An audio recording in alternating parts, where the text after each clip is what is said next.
Hello students.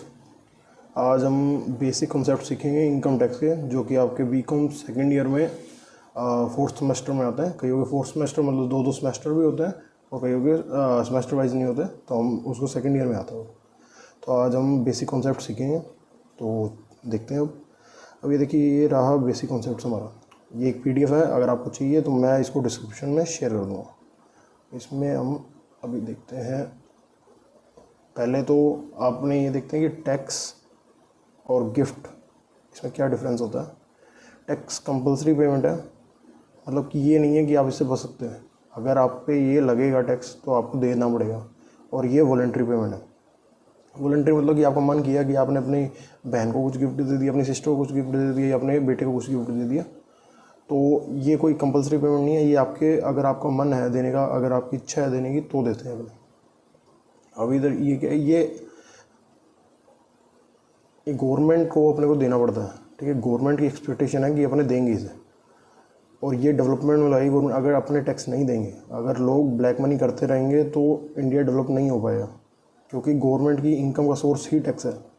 और ये इधर कोई एक्सपेक्टेशन नहीं है। क्यों होगी? क्योंकि अपन ने तो अपने रिलेटिव को या अपने फ्रेंड को गिफ्ट दिया, इसमें गवर्नमेंट का कोई इन्वॉल्वमेंट नहीं होता। अब tax is not paid, there is a consequences of interest penalty. अब आप अगर ड्यू डेट होती है, अब आगे चल के हम सीखेंगे, ड्यू डेट होती है रिटर्न भरने की, ROI की ड्यू डेट होती है। अगर आप उसको टाइम पे नहीं भरेंगे तो आपको इंटरेस्ट लगेगा। इसमें इंटरेस्ट में सेक्शंस आते हैं, आपको आगे चल के सीखेंगे। 234A, B और C, ये तीन तरीके के सेक्शन है। 234A, B और C। अगर इसमें आप रिटर्न टाइम पे फाइल नहीं करेंगे, टैक्स ढंग से नहीं पे करेंगे और कम पे करेंगे, तो उस पर ये सारी इंटरेस्ट की लगेगी। और साथ ही साथ कुछ पेनल्टीज़ होती है ये, और फीस भी लगती है। 234F के अंदर फीस भी लगेगी आपकी। ये 5,000 की होती है, 5,000 की। पहले ये 10,000 की होती थी, अमेंडमेंट आने के बाद अभी 5,000 की है। और प्रोसिक्यूशंस मतलब कि अगर आपने टैक्स नहीं दिया तो आपकी असेसमेंट्स होगी। असेसमेंट के बाद अगर आप गिल्टी पाए गए तो उसके बाद आपका प्रोसिक्यूशंस भी होगा। और इधर कोई प्रोसिक्यूशन नहीं, क्योंकि इसमें कोई आपकी लाइबिलिटी नहीं है। तो ये छोटा डिफरेंस है, कोई इंपॉर्टेंट नहीं है, बस आपको एक बारी बेसिक समझाने के लिए। अब हम चलते हैं। अब टैक्स दो तरीके के होते हैं। गवर्नमेंट किस तरीके से, दो तरीके का टैक्स कलेक्ट करती है मेनली। और भी तरीके होते हैं, प्रॉपर्टी टैक्स, स्टैम्प ड्यूटी वगैरह, पर मेनली गवर्नमेंट दो तरीके का टैक्स कलेक्ट करती है। एक तो होता है डायरेक्टली। अब इसमें क्या है कि जब भी इनकम टैक्स की बात आएगी तो इसे डायरेक्ट टैक्सेस बोलते हैं। आपने सुना होगा कई कई DT बोलते हैं इसको। DT stands for direct taxes, और इसको IDT बोलते हैं। IDT stand for indirect taxes. इसमें जो टैक्स आता है वो है GST एक्ट के अंदर है 2017। और ये इनकम टैक्स आता है, इनकम टैक्स एक्ट 1961। इसका नाम आपको याद रखना है, क्योंकि अभी हम इनकम टैक्स सीख रहे हैं। इसका नाम भी आसान ही है, इसका नाम है goods and services tax act 2017। अब इसमें डिफरेंस देख लेते हैं हम, क्या है डायरेक्ट और इनडायरेक्ट टैक्स में। डायरेक्ट टैक्स में जो बर्डन है वो डायरेक्टली उसी इंडिविजुअल पे होगा जो कि कमा रहा है। अब क्या होता है कि अगर आपने मान लीजिए इंटरेस्ट की इनकम की है आपने, तो इंटरेस्ट की इनकम आपने की है तो आप उसका टैक्स भी आप ही भरोगे। और यहाँ पे क्या होता है, यहाँ पे अगर मान ले A ने सेल किया है B को, तो इसमें B को टैक्स भरना पड़ेगा GST के अंदर। GST इस पे लगेगा। A सिर्फ कलेक्ट करेगा, इसको कलेक्ट करके जो पे करने की लाइबिलिटी है गवर्नमेंट को, वो एक ही है।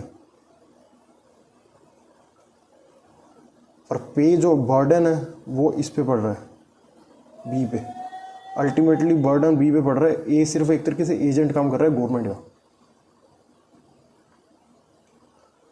अब आगे देख लेते हैं, burden can not be passed. वही मैंने आपको बताया ना अभी कि पास नहीं कर सकते, जिसने कमाया है वही करेगा।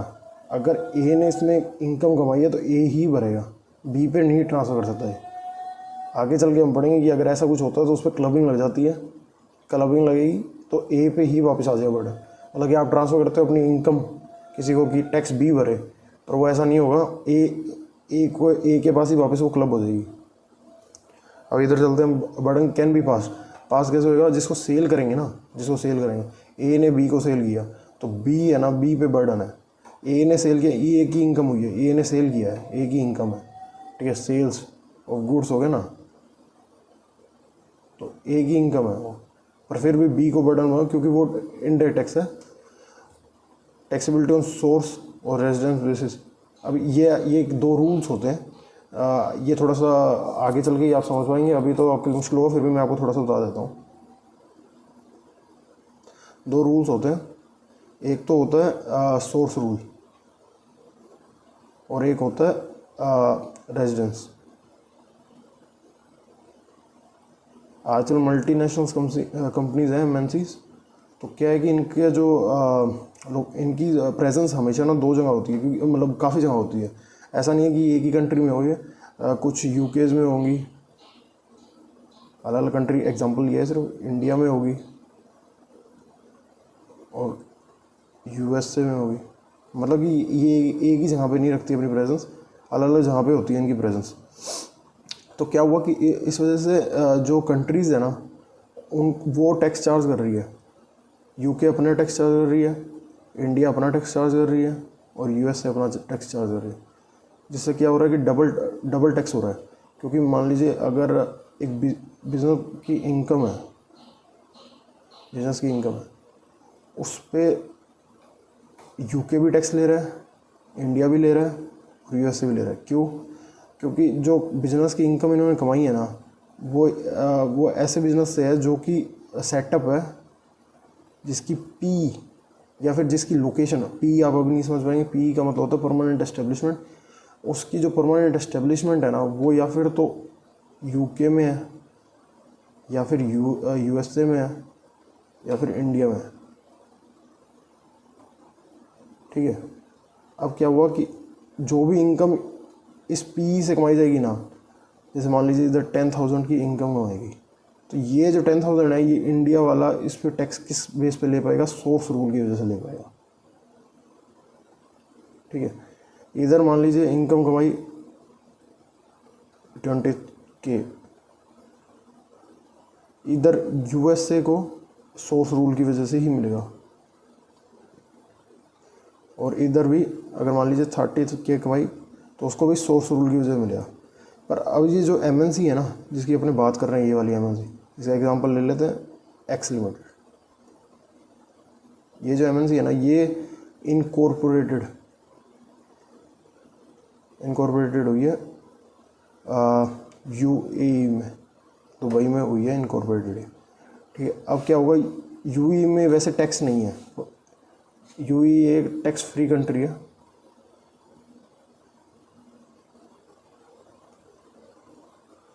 टैक्स फ्री कंट्री है। फिर भी एक बार एग्जांपल के लिए मान लेते हैं इस पर टैक्स है, तो अब क्या होगा कि यूएई इस पे किस बेस पे टैक्स ले पाएगी? इधर कोई इनकम नहीं कमाई इस कंपनी ने, पर वो किस बेस पे ले पाएगी? ये ले पाएगी रेजिडेंस रूल पर, रेजिडेंट रूल। ये आप जब आपको मैं रेजिडेंशियल वाला चैप्टर पढ़ाऊंगा ना, उसमें आएगा तो कौन रेजिडेंट होता है, कौन नॉन रेजिडेंट होता है, तो उसके अंदर क्या ये रेजिडेंट रूल पे ले पाएगी। अब रेजिडेंट रूल पे ले पाएगी तो ये जो इसकी पूरी वर्ल्ड की इनकम है ना, पूरे वर्ल्ड की इनकम जो है इसकी, जिसमें यूके, यूएस, इंडिया, ये 3 जगह इसकी थी प्रेजेंट, ये तीनों पे ये टैक्स लेगी, तो कितना हो गया? ये 60K हो गया, ये तीनों पे टैक्स लेगी इतना। अब क्या हुआ, इधर भी इन्होंने टैक्स दे दिया, इधर भी टैक्स दे दिया, इधर भी टैक्स दे दिया, तो इसकी जगह क्या हुआ, ये डबल टैक्सेशन हो गया। एक तो आपने उधर भी दे दिया, यूएई में भी दे दिया, और जहाँ से कमाई थी आपने यूएसए, इंडिया और यूके, इधर भी दे दिया, तो इससे क्या हो, डबल टैक्सेशन हो गया। तो फिर जो एसएससी है, जो कि एक्स लिमिटेड है अपने एग्जाम्पल है, उसको डबल वार टैक्स लग गया, एक ही इनकम में डबल वार टैक्स लग गया। इसको ख़त्म करने के लिए ट्रीटीज़ होती है। ट्रीटीज़ क्या करती है कि एक कंट्री, वन कंट्री, जैसे कि मान लीजिए यूएस है जो, वो एग्रीमेंट पे आ जाएगी, एग्रीमेंट होगा यूएई के साथ, जो वो है रेजिडेंट कंट्री है, क्योंकि ये सोर्स कंट्री होगी और ये रेजिडेंट होगी। तो इसका एक वो होगा, क्या बोलते हैं, एग्रीमेंट, जिससे ये होगा कि या फिर तो सोर्स कंट्री लेगी टैक्स या फिर रेजिडेंट कंट्री लेगी। और अगर मान लीजिए कि दोनों लेगी तो एक जना क्रेडिट दे देगा। ज़्यादा तक क्रेडिट रेजिडेंट वाला ही देता है। दो रूल्स होते हैं, एक तो क्रेडिट रूल और एक एग्जम्पशन रूल, पर ये अभी आपके एप्लीकेबल नहीं, ये थोड़ा सा एडवांस लेवल पे। ये मैंने जस्ट आपको एक बार नॉलेज पर्पज के लिए बताया।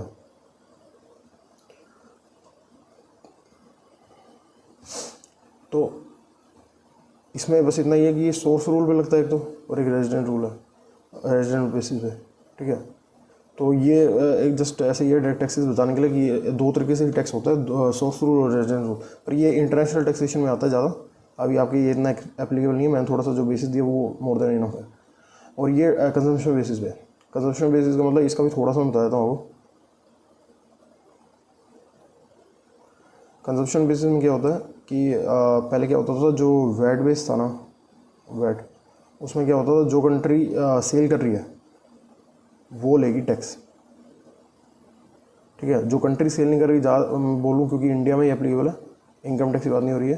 तो ये मान लीजिए कि राजस्थान सेल कर रहा है दिल्ली में, तो इसमें जो टैक्स होता था वो ये लेता था, इसका बनता था वो टैक्स वैट के अंदर। पर ये सब इन्होंने ख़त्म कर दिया। ये तो ऐसे ही मैंने दिया पुराना एग्जांपल, ये सब खत्म कर दिया जब 2017 में जब पास हुआ जुलाई को जीएसटी, तब इन्होंने चेंज कर दिया, जीएसटी को कंजम्पशन बेस्ड टैक्स बना दिया। जीएसटी में क्या है कि अब ये एग्जांपल लेते हैं, जीएसटी में क्या है, जो राजस्थान है ना, राजस्थान ने सेल किया दिल्ली को, सेल किया का मतलब है इधर मान लीजिए एक्स है, एक पर्सन है जो कि सेल कर रहा है वाई को, जो कि दिल्ली का रहने वाला है, और एक्स है जो राजस्थान का रहने वाला है। ये पूरा अच्छी तरह तो मैं आपको इंडायरेक्ट टैक्सेस में बता पाऊँगा डिटेल में काफ़ी, पर फिर भी मैं बता देता हूँ। तो एक्स लिमिटेड क्या करता है, सेल करता है, सेल किया उसने, सेल किया कोई भी गुड्स, कोई भी प्रोडक्ट का सेल कर दिया उसने। और इसमें क्या होगा, जो टैक्स है ना वो वाइल गवर्नमेंट है ना उसका है, मतलब कि एक्स गवर्नमेंट, जो एक्स लिमिटेड है ना वो चार्ज करे, एक्स जो भी पर्सन है CGST, और जो SGST होगा ना वो दिल्ली का होगा, कि जहाँ पे कंज्यूम हुआ है ना गुड्स, जहाँ पे कंज्यूम हुआ है उस गवर्नमेंट का माना जाता है वो टैक्स, उस गवर्नमेंट का वो टैक्स माना जाता है। वो उसको है, राइट है उसके पास कलेक्ट करने का।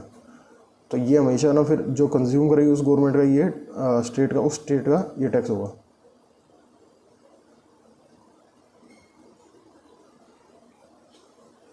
ठीक है, ये कंजम्पशन बेस में होता है। तो अगर मान लीजिए आपने एक्सपोर्ट किया ना, एक्सपोर्ट किया अगर आपने, ये एक एग्जांपल लिया होता है, मान लीजिए आपने एक्सपोर्ट किया आउट ऑफ इंडिया, नॉर्मल से बात आउट ऑफ इंडिया ही होता है, तो इसमें क्या होगा, ये टैक्स फ्री होता है, फ्री है, ठीक है। क्योंकि क्या कंजम्पशन किधर और हो रही है, कंजम्पशन आउट ऑफ इंडिया है, कंजम्पशन आउट ऑफ इंडिया है। तो ये जो है ना, इसमें फिर मान लीजिए consumption out of India US में हो रही है। यूएस एक नॉन टैक्सेबल टेरिटरी है, नॉन टैक्सेबल टेरिटरी है वो, सिर्फ टैक्सेबल टेरिटरी में लगता है। ये जीएसटी में रूल्स है, तो मैंने आपको थोड़ा सा ही बताया, तो इसमें अब लगेगा नहीं। पर अगर अपने यूएस से इंडिया में इंपोर्ट करते, इंडिया इंपोर्ट करते ही, ठीक है, कोई भी प्रोडक्ट इंपोर्ट किया, तो ये जो है ना ये टैक्सेबल होगा, क्योंकि ये टैक्सेबल टेरिटरी आ गई, और कंजम्पशन किधर हो रही है, इंडिया में हो रही है, कंजम्पशन इंडिया में हो रही है। तो इसमें क्या होगा, ये टैक्सेबल हो गया। अब क्या है कि ये इसमें आरसीएम में होगा, वो तो ये थोड़ा सा मैंने बता दिया, इससे ज़्यादा ये बहुत ज़्यादा है, मतलब मोर देन इनफ किया है। अब अपने करते हैं, ये लिवाई पे आ गए अब।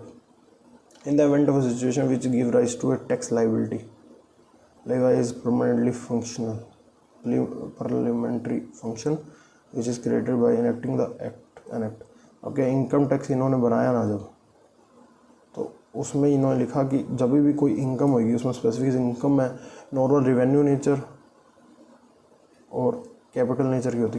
कुछ कैपिटल नेचर की इनकम टैक्सेबल है, कुछ ही टैक्सेबल है, एक्सक्लूसिवली लिखा हुआ है वही टैक्सेबल है, और ये सारी होती है टैक्सेबल ज़्यादा।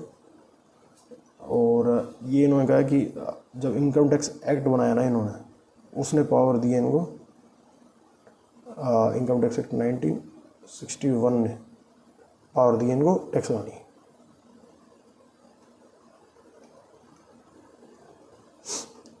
कलेक्शन भी इनको ही करना है, collection is possible only if there is a levy. ठीक है, अगर चार्ज ही नहीं करेंगे तो टैक्स कैसे लगे, मतलब कलेक्ट कैसे करेंगे। पहले तो टैक्स चार्ज होगा, फिर उसके बाद लाइबिलिटी आएगी कि पे करना है, उसके लिए भी ड्यू डेट्स दी हुई है। No levy no collection. ठीक है, collection can take place before, during और after the levy. Collection is an administrative function. Return भरते हो तो एडमिनिस्ट्रेशन कर रहे हो, और उसी रिटर्न के अंदर आपको अपना टैक्स भरना होता है। Assessment is computation of the. अब क्या होता है, असेसमेंट एक बहुत ज़रूरी चीज़ है। अगर आपको कभी भी इनकम टैक्स के अंदर अपना प्रैक्टिस करनी है, अपना प्रोफेशन इनकम टैक्स करना है, कि मतलब फ्यूचर में जाके आपको अपने क्लाइंट्स के केसेस संभालना है, तो ये मेन चीज़ है इनकम टैक्स के अंदर, बहुत ज़्यादा इंपॉर्टेंट है ये। अपने इतना डिटेल में नहीं है पर फिर मैं बताता हूँ। क्या होता है कि आपने मान लीजिए, मैं आपको इस चीज़ में मान लीजिए कि एक्स ने, ये एक्स एक पर्सन है, ठीक है, इंडिविजुअल पर्सन, वैसे लिखना सही नहीं है, इसे इंडिविजुअल लिखते हैं। ये एक इंडिविजुअल है, ठीक है, इसने अपनी ROI भरी, रिटर्न ऑफ इनकम, उसमें इसने अपनी इनकम दिखाई इंटरेस्ट की 10 लाख रुपीज़। ठीक है, अब क्या हुआ, जो असेसिंग ऑफिसर है ना, असेसिंग ऑफिसर को शॉर्ट फॉर्म में लिखते हैं AO। ये भी मैं आपको बाद में थोड़ा सा डिटेल में बताऊँगा कि AO कौन कौन हो सकता है। AO है ना, जो AO क्या करेगा, अगर जो इनका सिस्टम होता है ना, एक सिस्टम होता है इनका, जब आप रिटर्न भरोगे तो वो प्रोसेस करता है, तो वो प्रोसेस करने के बाद अगर वो फ्लैग कर देता है कि ये जो इनकम इन्होंने शो की है और जो हमारे पास डाटा है, डाटा कैसे मिलता है, डाटा बहुत तरीके से मिलता है इनको। SFT होता है, ठीक है, इंफॉर्मेशन फाइल करके। आपने रजिस्ट्री कराई है कोई प्रॉपर्टी की, तो प्रॉपर्टी की रजिस्ट्री कराने पे भी आपका जो पैन जाता है, प्रॉपर्टी कोई ख़रीदी है आपने, बाई की है तो उसका पैन जाता है, तो उसमें इनके पास इंफॉर्मेशन आ जाती है। कार ख़रीदी है तब आ जाती है, शेयर्स में आजकल आने लगी है, ठीक है, सब में आपके 26 शेयर्स में सब में आती है इंफॉर्मेशन, और उनके पास भी कुछ स्पेसिफिक जाती है। तो जब वो सिस्टम है ना, वो इनका फ्लैग करता है कि इन्होंने वो इनकम नहीं दिखाई जो कि हमारे पास आई हुई है। जैसे इन्होंने दिखा रखी कि शेयर की जो डिविडेंड है, शेयर का जो डिविडेंड है ना, वो हमारे पास आया हुआ है 1 लाख रुपए, पर इन्होंने वो सिर्फ 20,000 रुपये दिया है, एक्स ने सिर्फ 20,000 रुपये दिया है। तो क्या है कि 80,000 का डिफरेंस बोल रहा है। अब क्या हुआ कि ये जो केस है ना, ये एक AO को असाइन किया जाएगा। पहले तो क्या होता था, ये फिज़िकली होता था, मतलब कि आप जाओगे इनकम टैक्स डिपार्टमेंट में, उधर जाके आपका केस होता था, पूरा सुनवाई होती है, और आप AO के आगे जाके अपनी एविडेंसेस वगैरह देते थे। पर अब क्या हुआ कि ये थोड़ा सा दिक्कतें काफ़ी हुई इसमें, कि इसमें काफ़ी घोटाले वगैरह होने लग गए थे कि पैसे देके सारा काम हो जाता है। तो इन्होंने क्या किया, इसको इलेक्ट्रॉनिक कर दिया, E-प्रोसीडिंग्स नाम से इन्होंने निकाला। E-प्रोसीडिंग आपकी एक पोर्टल होता है, इनकम टैक्स पोर्टल, उसके अंदर क्या होता है कि उसके अंदर होता है, पोर्टल के अंदर होता है, इनकम टैक्स पोर्टल के अंदर। उसमें क्या होता है कि आपका कोई भी केस चल रहा है, आपका कोई भी नोटिस आया है तो नोटिस इशू होगा, उसका रिप्लाई वगैरह सब इसी के अंदर होता है। अब जो फिज़िकल प्रेजेंस वाला काम है, फिज़िकल जो अपने बात करने वाला काम है, वो ख़त्म हो चुका है, ठीक है। तो उसमें क्या हुआ कि ये जो AO है ना, वो आपको नोटिस इशू करेगा वो चाहे तो आपको कर सकते हैं 143(1) के 2 के अंदर, ठीक है, 143(1) के अंदर वो चेंज करके भी दे सकता है इसे। ये आपको बाद में बताऊँगा। ये इंटीमेशन का होता है, इंटीमेशन जो आप रिटर्न भरते हैं उसकी इंटीमेशन भी चेंज करके दे देगा वो, या फिर वो पहले वैसे वो नोटिस इशू करेगा, ठीक है, 143 के अंदर। तो इसके अंदर नोटिस के अंदर बोला जाएगा कि आपने इनकम इतनी भरी है, आप जवाब दो इसका कि ये इनकम इतने से बढ़ाई क्यों ना जाए, इस पर टैक्स 80,000 आपने क्यों नहीं दिखाई है। मेनली ये आता है नोटिस कि 80,000 हमारे पास ये इन्फॉर्मेशन है, आप अपनी तरफ से एविडेंस दो कि इस पर क्यों ना लगे टैक्स। तो उस पर फिर जो एसएससी है वो देगा कि मैंने इसलिए नहीं दिखाई कोई भी रीज़न। और अगर मान लीजिए कि नहीं बना कोई, अगर एसएससी ने गलती की है तो फिर वो टैक्स लगा देगा। एक तो 80,000 पर टैक्स लगेगा, और साथ के साथ plus interest plus penalties plus fees होगी। फ़ीस तो नहीं लगी इस केस में, इंटरेस्ट पेनल्टीज़ लगी मेनली, और पेनल्टीज़ भी ये होगी कंसीलमेंट ऑफ इनकम में, ठीक है। तो ये थोड़ा सा मैंने आपको बेसिक बता दिया, इसे ज़्यादा जरूरी नहीं है, अभी बेसिक अपने सीख रहे हैं, ज़्यादा हैवी नहीं करूँगा मैं। अब आगे चलते हैं हमने। अब क्या होगा, मैं सोर्स रूल आपको बता ही दिया, सोर्स बेसिस और रेजिडेंस बेसिस। सोर्स बेसिस पे जब जिस कंट्री में इनकम कमाई गई है उसमें लगेगा, और रेजिडेंस बेसिस पे जिस कंट्री में वो कंपनी या फिर वो पर्सन रेजिडेंट है, वो वाली कंट्री को उसकी वर्ल्ड की इनकम पे लेना टैक्स अलाउड होता है। उसके बाद वर्ल्ड की जो इनकम है ना उसकी, पूरे वर्ल्ड की, उस पर उसका राइट होता है टैक्स लेटर में।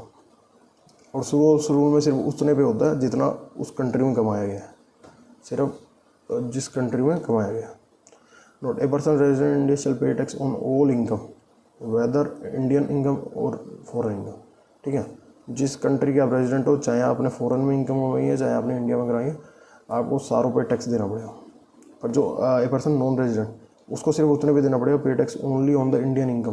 क्योंकि हम इंडियन इनकम टैक्स सीख रहे हैं, तो आपको तो इतना ही होना चाहिए ना कि जो इंडिया में कमाए ना, सोर्स रूल के हिसाब से बस उसी पर टैक्स देना है, आपको उसकी वर्ल्ड की इनकम पे नहीं देना, क्योंकि आप रेजिडेंट नहीं हो इंडिया के।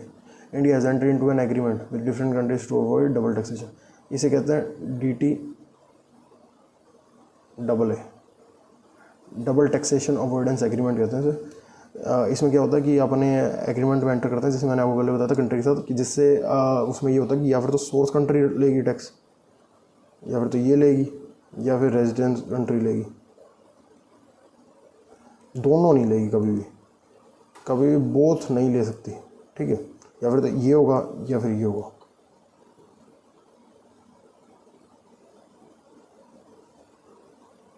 अब अपने रिवेन्यू और कैपिटल रिसिप्ट का सीखते हैं। ये वैसे इतना कोई इम्पोर्टेंट नहीं है। फ्रूट्स आए from trees, source of income बताया इसमें क्या है, ये आप खुद पढ़ लेना, कुछ इतना है नहीं। क्रॉप्स आए फील्ड से, मशीनरी से, क्लॉथ आया, सोर्सिंग बताई हुई है। अपने मेनली जो कैपिटल रिसिप्ट वगैरह उस पर चलता है ना, ये रहा revenue receipt. Every revenue receipt is generated through an source of income, ठीक है। Source of income can be tangible assets, intangible assets में आप ले सकते हैं पेटेंट, ठीक है। इसमें तो आप टेंजिबल में तो कुछ भी ले सकते हैं, जैसे मशीनरी होगी, प्लांट है मशीनरी, ठीक है। क्या हुआ एग्जाम्पल, फ्रूट्स क्रॉप्स, ये जो ऊपर दिए हुए हैं उसी को समझ लेना आप। Capital receipt from which does not exist a source of income, ठीक है, it is a capital receipt. Gift, वो किसी गिफ्ट मिला वो कैपिटल रिसिप्ट है। कैपिटल कॉन्ट्रीब्यूशन, ये मेनली टैक्सेबल नहीं होता है। गिफ्ट तो कई केसेस में टैक्सेबल होता है, जब 50K से ज़्यादा हो, 50K से ज़्यादा की हो ना अगर आपको गिफ्ट, विदाउट जो कि आपका रिलेटिव ना हो, तो भाई ये अपने अदर सोर्सेज के चैप्टर में सीखेंगे। ये जो अदर सोर्सेज का चैप्टर है ना, उसके अंदर सीखेंगे अपने। और कैपिटल कंट्रीब्यूशन, मान लीजिए एक पार्टनरशिप फॉर्म है, उसके अंदर आपने पार्टनर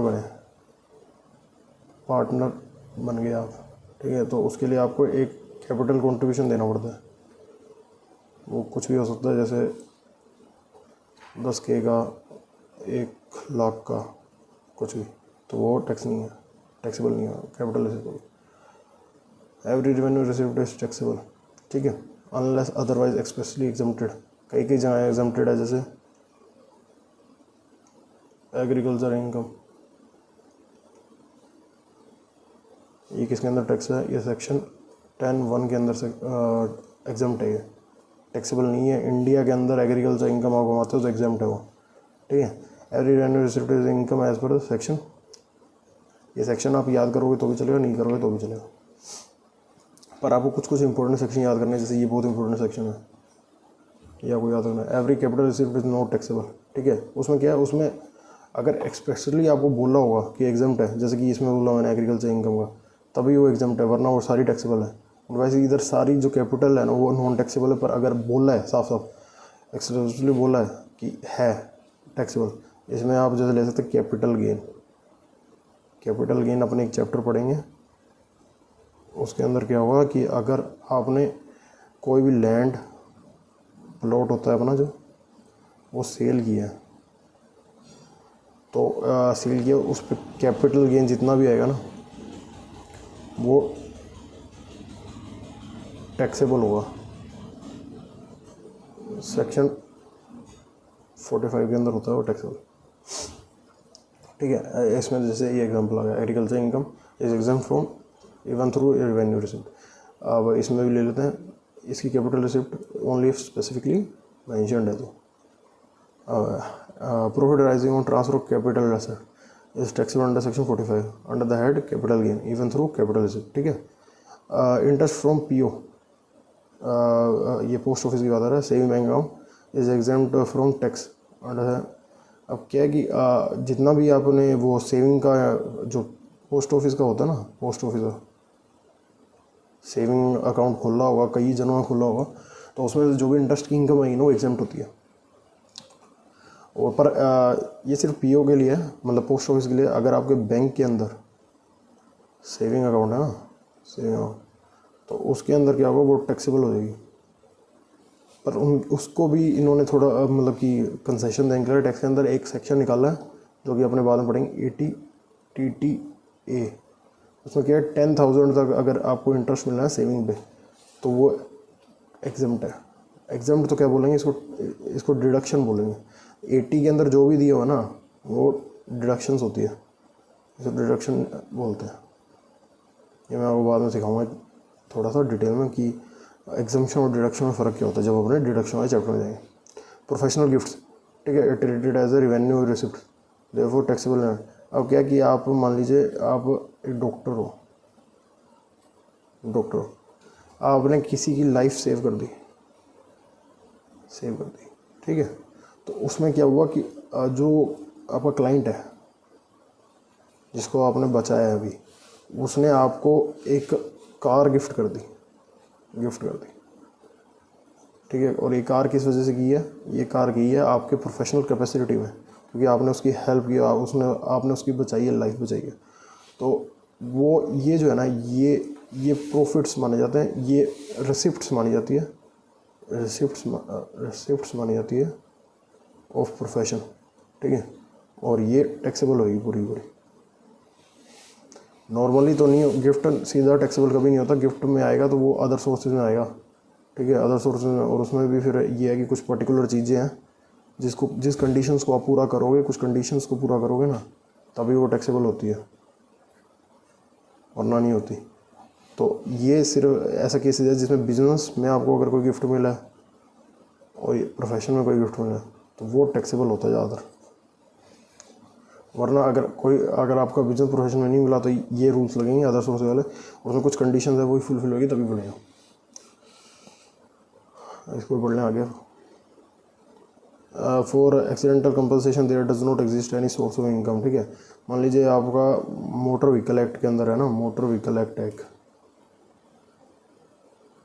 उसके अंदर कंपनसेशन एक्ट आता है, मोटर व्हीकल कंपनसेशन एक्ट। उसके अंदर क्या होता है कि अगर आपका एक्सीडेंट हो जाता है तो आपको कंपनसेशन मिलता है सामने वाली पार्टी से जिसने किया है। तो उसमें क्या होगा कि वो इनकम नहीं मानी जाएगी, ठीक है, वो नहीं है। स्टेटेड कैपिटल रिसिप्ट है, वो स्पेसिफिकली बोला नहीं गया तो वो इनकम नहीं है। Non taxable from capital receipt, therefore not taxable. Not from A transfer, transfer तो है नहीं, ये कैपिटल गेन तो है नहीं, ठीक है, तो ये टैक्सेबल नहीं है। अब आपने चलता है personal gift from relative not taxable. इसने रिलेटिव क्यों लिखा है कि अगर रिलेटिव के अलावा कोई भी होगा ना, तो अगर रिलेटिव के अलावा कोई भी है तो वो टैक्सेबल होगा, पर कुछ कंडीशंस है, जैसे मैंने बताया कि 50K से अगर ऊपर होगा ना, ये 50,000 से ऊपर है तो ये टैक्सेबल होता है। However personal gift from non relative, ये देखिए इस टैक्सेबल अंडर सेक्शन 56 में होता है, अंडर दैट अदर सोर्सेज। पर कंडीशन बता रहा हूँ 50K की है, कैश में हो तो, प्रॉपर्टी हो तो भी 50 की है। पर अगर वो इमूवेबल प्रॉपर्टी है, मूवेबल प्रॉपर्टी है, तो वो हमेशा टैक्सेबल है, कोई लिमिट नहीं है इसमें। आगे चलते हैं हम। Revenue receive, it is expenditure income for the maintenance of source of income. Business है, बिजनेस के लिए ऑफिस है अपना, ऑफिस के लिए आप कोई मेंटेनेंस का खर्चा कर रहे हो, ठीक है। प्रॉपर्टी है, प्रॉपर्टी जैसे मैं बताता हूँ, मान लीजिए आपकी एक हाउस प्रॉपर्टी है, हाउस प्रॉपर्टी, ये हाउस प्रॉपर्टी के चैप्टर में आया था। तो अब क्या है कि उससे आप रेंट कमा रहे हैं, उससे आप रेंट कमा रहे हैं, तो जो रेंट है ना वो HP के अंदर टैक्सेबल होता है, house property income under that house property. अब इसको मेंटेन भी तो करना पड़ेगा हाउस प्रॉपर्टी को, तो ही तो रेंट पे आएंगे लोग, तो मेंटेन करना, ठीक है, इसका खर्चा ना अलाउड होता है। अगर अलाउड होता है तो इन्होंने क्या किया, इन्होंने ये एक बार ऐसे समझ लीजिए आप, ये अलाउड होता है अपने डिटेल में। तो हाउस प्रॉपर्टी सीखे, हाउस प्रॉपर्टी क्या होता है, एक सेक्शन दिया हुआ 24 के नाम से, ए के अंदर आता है वो। उसमें क्या होता है कि @30% सीधा अलाउड किया हुआ है उन्होंने, क्योंकि लोग काफ़ी ज़्यादा एक्सपेंसेस में क्लेम कर लेते हैं कुछ भी नाम से कि ये हो गया वो हो गया, तो उसमें क्या होगा कि लैक्स ऑफ के उनको वो मिल जाते हैं, एकदम डिडक्शन ले लेते थे। तो उसकी वजह से इन्होंने क्या किया, जितना आपका GA भी होगा, आपको बाद में बताऊँ, जब उसमें जो है उसका 30% इन्होंने सीधा कर दिया फ्लैट कि इतना मिलेगा, चाहे आपके कम भी हैं और ज़्यादा भी हैं तो कोई फ़र्क नहीं पड़ता, ठीक है। Revenue receipt, revenue expenditure income, this income is divided into 4 heads है, ठीक है। 4 हेड्स कैसे, क्योंकि जो कैपिटल वाला है ना, कैपिटल गेन का एक हेड है, जो 5 हेडों की इनकम होती है असली में, कैपिटल गेन वाला हेड है ना वो एक अलग हेड है, क्योंकि वो रेवेन्यू नेचर का नहीं आता, ठीक है। They are income from salary, income from other sources, sorry house property, profit and gain और इनकम फ्रॉम अदर सोर्सेज। जो कैपिटल गेन है वो एक कैपिटल हेड है, मतलब रिवेन्यू रिसिप्ट नहीं है, वो एक कैपिटल रिसिप्ट है, तो इसलिए उसको अलग से दिखाया इधर।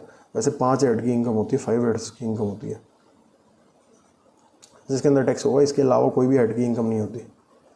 Now you know that there are 5 heads of income, ठीक है। It means there are required to compute 5 sets of income loss, unlike it accountancy where we prepare only profit and loss. अब ये अकाउंट से कैसे different है, account में अपने क्या करते हैं, अकाउंट में अपने एक P&L बनाते हैं, उसके अंदर सारी इनकम उसमें डाल देते हैं, चाहे कैपिटल गेन है, चाहे इंटरेस्ट है, चाहे अपनी वो हाउस प्रॉपर्टी का रेंट है, और अदर सोर्सेज कुछ भी हो गया, डिविडेंड हो गया, सब कुछ मतलब एक ही जगह पे आ जाता है। पर जो इनकम टैक्स है वो ये अलाउड नहीं करता, इनकम टैक्स कहता है कि अलग अलग कैलकुलेट होगा। बिजनेस की इनकम है तो वो P&L में जाएगी, ठीक है। पर जो अगर इंटरेस्ट है आपका वो आप अदर सोर्स में लेके जाओ, IFOS, ठीक है, इनकम फ्रॉम अदर सोर्स, ठीक है, उसमें लिख दो, ठीक है। तो ये हमारा द कंसेप्ट ऑफ कलेक्शन, ठीक है। ये कह रहा है कि जो 5 हेड्स है ना, अपने 5 हेड्स है, उसके अंदर आपको क्लासिफिकेशन करना बहुत ज़रूरी है, क्योंकि हाउस प्रॉपर्टी के अंदर आपको मिलती है डिडक्शन, जो मैंने आपको कहा था 30% वाली। बिजनेस प्रोफेशन में आपको सीधा अलाउड है, ठीक है, और अदर सोर्सेज में भी अलाउड है सीधा। अदर सोर्सेज और बिजनेस प्रोफेशन सेम सा होता है, ये मैं आपको बताऊँगा डिफरेंस बाद में जब हम हेड्स में जाएंगे। कैपिटल गेन में अलग तरीके कैलकुलेट करने का इनकम को, ये काफ़ी डिफरेंट होता है। और सैलरी में आपको कोई खर्चा अलाउड नहीं होता, क्योंकि सैलरी कमाने में कोई खर्चा नहीं लगता इनके हिसाब से, ठीक है। तो क्या है कि ये सारे हेड की आपको क्लासिफिकेशन ढंग से आनी चाहिए, मतलब कौन सी इनकम किस में जाएगी, क्योंकि जब आपका इसमें लॉस होगा तो कैरी फॉरवर्ड कैसे करना है लॉस, मतलब कि हर चीज़ आगे जो जितनी भी चीज़ है ना टैक्स में, वो सारी इन पे डिपेंड करती है। अगर ये आपने गलत किया तो पूरा आगे का टैक्स भी गलत हो जाएगा, तो इसको ज़रूरी है आपको समझना। आगे हम और डिटेल में बताएंगे आपको कि इसको कैसे करना है। सो थैंक्स फॉर वॉच, और कोई भी डाउट हो कमेंट में प्लीज़ पूछ लीजिएगा। Thank you.